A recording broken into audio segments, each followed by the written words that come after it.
Paul Krugman, ganador del Premio Nobel de Economía, es una de las figuras más influyentes en su campo. Reconocido por su aguda capacidad analítica, aborda una amplia gama de temas en sus escritos. Entre ellos destacan el secuestro ideológico de la política, la defensa del estado de bienestar, el papel de los sindicatos y la influencia de la raza en Estados Unidos. Muchos de estos temas, que siguen siendo pilares de su pensamiento, fueron explorados con mayor profundidad en su obra La conciencia de un liberal. En ella, analizó las estrategias más efectivas para impulsar el crecimiento económico. El título de su libro hace un claro guiño a La conciencia de un conservador, el influyente manifiesto de 1963 escrito por Barry Goldwater. Esta obra sentó las bases de la nueva derecha en la política estadounidense.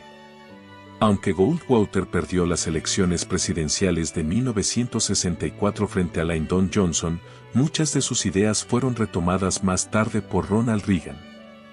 Este hecho marcó el origen del conservadurismo moderno.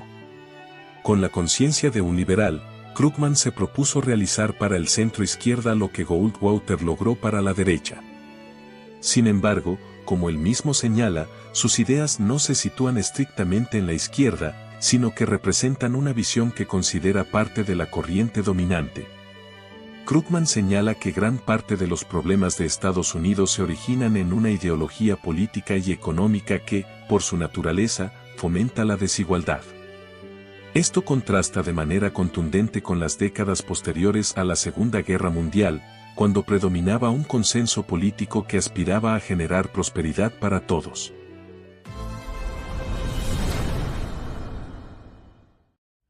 Los no tan buenos viejos tiempos. Krugman se esfuerza en reconstruir para el lector cómo era Estados Unidos antes del New Deal de Roosevelt, entre las décadas de 1870 y 1930. Lo describe como una tierra marcada por profundas desigualdades en riqueza y poder, donde un sistema político supuestamente democrático ignoraba los intereses económicos de la mayoría. En ese entonces, predominaba una arraigada ideología antigobierno. Los impuestos eran vistos como un mal necesario, el mercado era considerado infalible, y cualquier forma de gobierno centralizado se percibía como una amenaza de corte europeo. Aunque los estándares de vida mejoraban, Krugman admite una mejora significativa en la calidad de vida en muchos aspectos, la inseguridad económica seguía definiendo la existencia de la mayoría de los estadounidenses. Enfermarse, quedar discapacitado, perder el empleo o envejecer sin el apoyo de familiares era sinónimo de caer en la pobreza. No existía una red de seguridad social, y esto se debía, en parte, a unos impuestos extraordinariamente bajos. Los ricos apenas contribuían con el 1% de sus ingresos, en comparación con el 20% actual. Pero, ¿por qué no existía una mayor presión política para atender a los más desfavorecidos? Según Krugman, la respuesta radicaba en la falta de representación política. En 1910, el 14% de los hombres adultos no podía votar porque eran inmigrantes no naturalizados. Además, los afroamericanos del sur eran sistemáticamente excluidos del proceso político debido a las leyes de Jim Crow. Como resultado, una cuarta parte de la población, en su mayoría, la más pobre, estaba marginada de las decisiones políticas. Krugman reflexiona que las sociedades de clase media no surgen de manera automática con el crecimiento económico, deben ser construidas mediante acción política. Fue la elección de Franklin Roosevelt en medio de la Gran Depresión, junto con su New Deal, lo que transformó el panorama. Medidas como la Ley de Seguridad Social de 1935, que estableció seguros federales por desempleo y para la vejez, acercaron a Estados Unidos a sus ideales democráticos. Según Krugman, el New Deal otorgó a los trabajadores un verdadero poder político y quebró el dominio absoluto de la élite adinerada, reduciendo las brechas de desigualdad. La Gran Compresión. En la era posterior a la Segunda Guerra Mundial, Estados Unidos vivió una transformación marcada por una prosperidad sin precedentes. Las profundas desigualdades y la polarización política de los años 20 quedaron atrás, dando paso a una sociedad donde la mayoría de las familias podían disfrutar de una vida digna. Tener una casa propia, un automóvil y trabajos estables se convirtió en la norma, ofreciendo, como señala Krugman, un nuevo sentido de dignidad para el ciudadano común.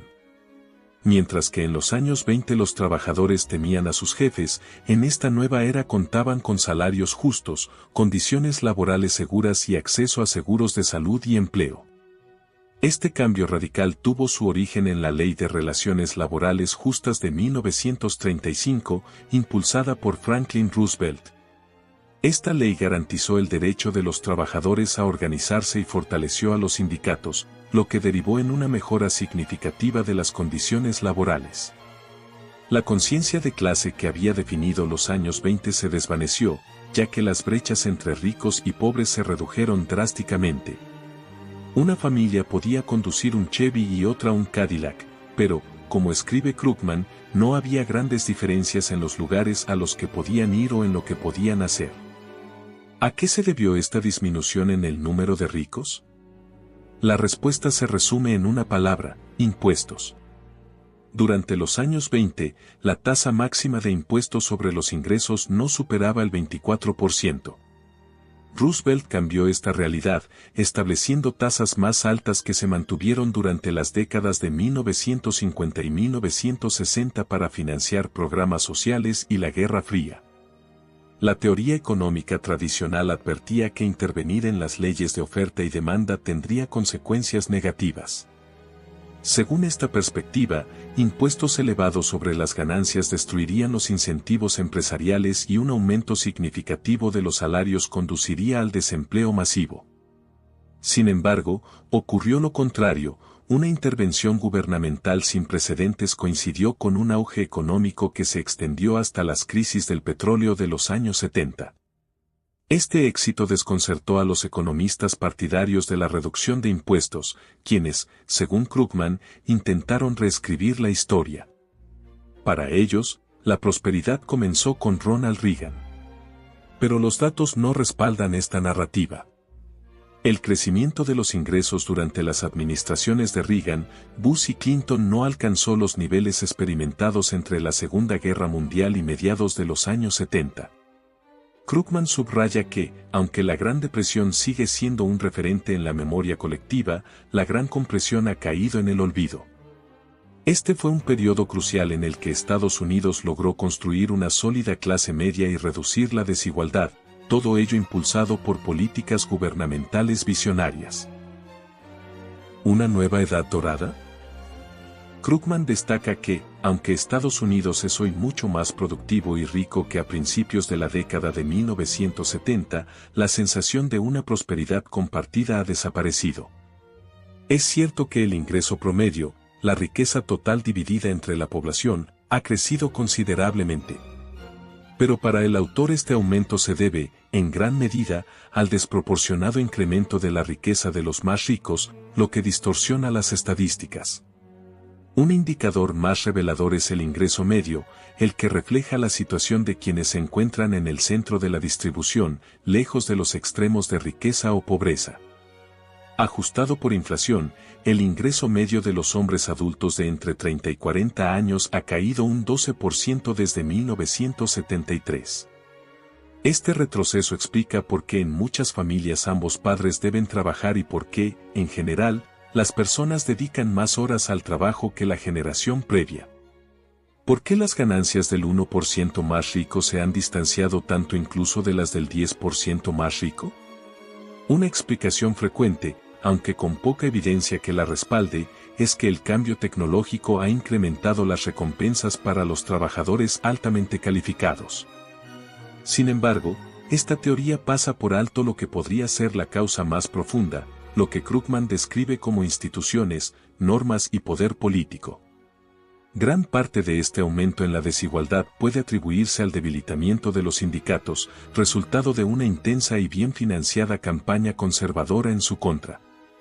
La hostilidad del Partido Republicano y las tácticas agresivas de las grandes corporaciones redujeron drásticamente el porcentaje de trabajadores sindicalizados. Este pasó del 30% de la fuerza laboral en 1960 al 11% en la actualidad. En contraste, Canadá mantiene más del 30% de su fuerza laboral sindicalizada y disfruta de una mayor igualdad en los ingresos.